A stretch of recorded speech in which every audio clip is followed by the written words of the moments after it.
doing a little dinner prep for the week, and I knew what I had to make because the second I saw it, I said, that is what I need to make. I was watching Mandy in the making the other day, and her brother-in-law was the subby supper, and he made this smothered chicken recipe, and oven's ready. He made this smothered chicken recipe that looked like I needed to have it. So here I am. I will write her or his recipe down below in the description, but I'm gonna tweak it just a little bit. I'm using it as a base, and I'm only adding just a couple of things to kind of just tailor it to my tastes because I think it would be good. But you don't have to change a thing because it really does look perfect on its own. So I'm gonna prep a few things, and then all I have to do is shove it in the oven. Like my oven just notified me. It is preheated to 375 degrees Fahrenheit, and now we can prep because I'm hungry. Of course I have to have a little bit now, and then I'll save the rest for dinners later, but like I have to have some now. First thing that I am prepping that is not in the original recipe are some green onions. I love adding these wherever I can. I love the flavor, so that's what I'm doing. And I'm going to chop these, and when I do, I'm gonna separate the dark greens and the white parts.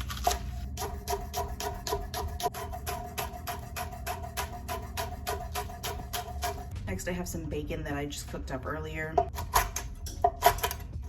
Just a rough chop. It really doesn't hurt if you get like a big piece of bacon in there because like, what a treat. Now for the chicken, the recipe does call for chicken tenders, but I'm actually going to chop the chicken instead of slice them up into tenders. So that's what I'll do, just little bite-sized pieces. Just like that. I'm going to season the chicken up before I put it into my baking dish. And another thing that was not in the recipe, but I think I'm going to do because lately I've just been on a kick, is some ranch powder. And I'm just going to sprinkle it over the chicken along with a little pepper, and a little sprinkle of salt. Clean hands, get them in there and massage the chicken. Want to get them all covered in all of that seasoning. Our last step in the prep is to make the liquid mixture. So into a bowl here, I am going to put in some milk and a can of cream of chicken. Whisk this real good, so you want to incorporate and distribute all of that cream of chicken. Got a 9x13 pan here. Just gonna spray it with some cooking spray. I've got some cooked rice. This is just some short grain white rice, but you can use whatever you like. Spread this all out. I might need more. That's better. Even layer. Ooh, sticky rice. Gonna sprinkle a little bit of the ranch seasoning on the rice. You can never have enough, you know? Then I'm gonna plop the chicken over the rice, even layer. Putting raw chicken in a dish like this always seems wrong, and I always have to tell my mind not to think about it too much, but it kind of freaks me out. I'm going to put my white parts of my scallion in here and a little bit of the dark greens. Can't hurt. Then my cream of chicken and milk mixture all over the top. This will now go into my preheated oven for 25 to 30 minutes until the liquid has definitely thickened up and the chicken is cooked.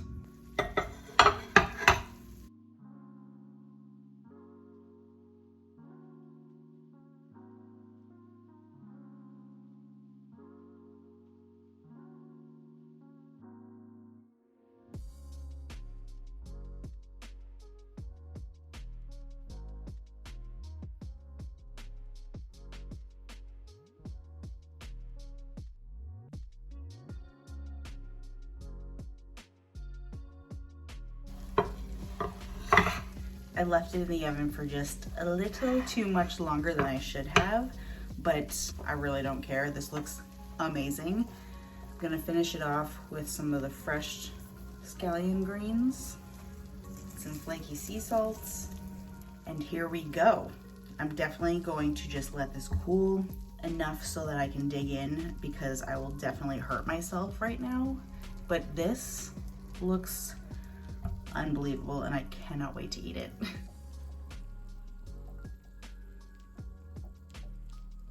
got my large spoon. I'm ready to dig into this thing like no one's business. It is so thick and creamy. I wish I stuck it in the oven the second time a little less time. Then I would have gotten like a really good like cheese pull, but that cheese is on there. It's just a hunk of casserole. Ooh, it's still real hot.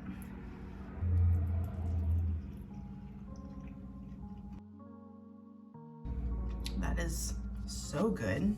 Oh, that rice is so creamy from that liquid of the cream of chicken and the milk, and the bacon and those green onions, the ranch, everything, cheese. This is a perfect comfort food meal. It is cold out right now. It's supposed to snow tonight. This is just perfect. And it's such an easy dish to throw together. A really easy thing for a weeknight if you're home from work and you just want to throw something together. And it's got all those flavors that I feel like are universally liked. So I think that you'd have a hard time finding someone who doesn't like this. You should give this a try. You will like it, I promise. Even if you have the pickiest of eaters, I don't think you'll have a hard time. Enjoy.